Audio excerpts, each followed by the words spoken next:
अशोक महान, ये एक ऐसा नाम है जो हम सबने सुना है। एक ऐसा टाइटल जिसे हम अक्सर इस्तेमाल तो करते हैं, पर शायद ही कभी इसके गहरे मतलब के बारे में सोचते हैं। ये नाम इतना आम हो चुका है ना, कि हम बस इसे मानकर आगे बढ़ जाते हैं। तो आज हम यही समझने की कोशिश करेंगे, किसी को महान बनाता क्या है।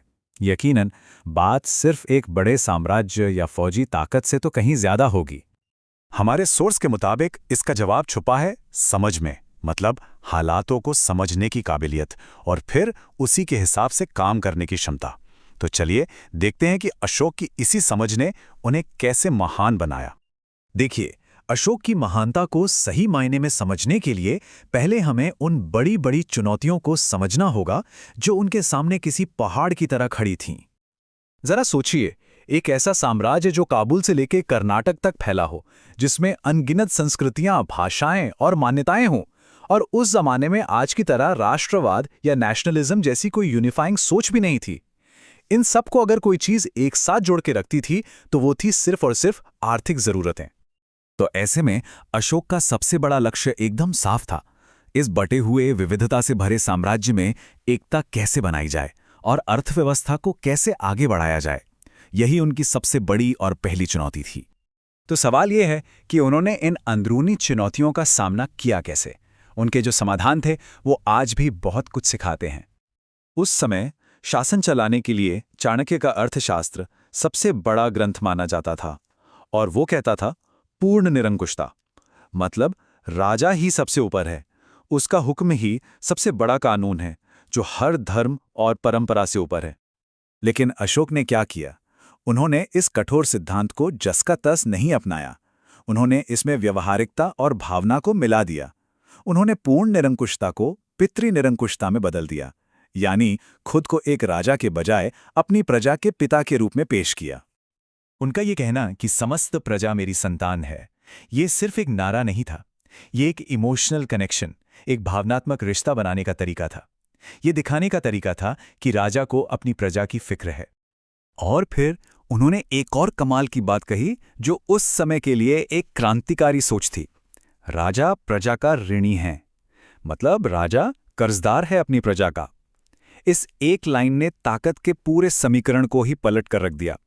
राजा को प्रजा के प्रति जवाबदेह बना दिया। और ये सिर्फ कहने की बातें नहीं थी, उन्होंने एक ओपन डोर पॉलिसी लागू की। अपने अधिकारियों को सख्त निर्देश दिए कि प्रजा से जुड़ा कोई भी काम हो, उसकी जानकारी उन्हें फौरन दी जाए, चाहे वो कहीं भी हो, किसी भी वक्त। ये एक असाधारण स्तर की जवाबदेही थी। तो ये तो हुई साम्राज्य के अंदर की बात। अब देखते हैं कि उन्होंने बाहरी और दूसरी तरह की चुनौतियों का सामना कैसे किया। उस दौर में अलग अलग धर्मों जैसे बौद्ध, ब्राह्मण और जैन धर्म के बीच अक्सर तनाव रहता था। इसे सुलझाने के लिए अशोक लाए धम्म की नीति। इसका मूल सिद्धांत था सर्ववृद्धि, यानी सभी धर्मों का विकास हो, सभी का सम्मान हो। और देखिए, धम्म की सबसे बड़ी खूबी ये थी कि ये किसी को अपना धर्म बदलने के लिए नहीं कहता था, बल्कि ये लोगों को एक दूसरे के धर्म के मूल सिद्धांतों को समझने के लिए प्रोत्साहित करता था, ताकि वो ये महसूस कर सकें कि सार तो सबका एक ही है। कलिंग युद्ध एक बहुत बड़ा टर्निंग पॉइंट था। उसके बाद अशोक की विदेश नीति में एक जबरदस्त बदलाव आया। उन्होंने युद्ध घोष यानी युद्ध से जीतने की नीति को छोड़ दिया और धम्म घोष यानी संस्कृति और धम्म से जीतने की नीति को अपना लिया। लेकिन उनकी इस अहिंसा को कमजोरी समझने की भूल कोई नहीं कर सकता था।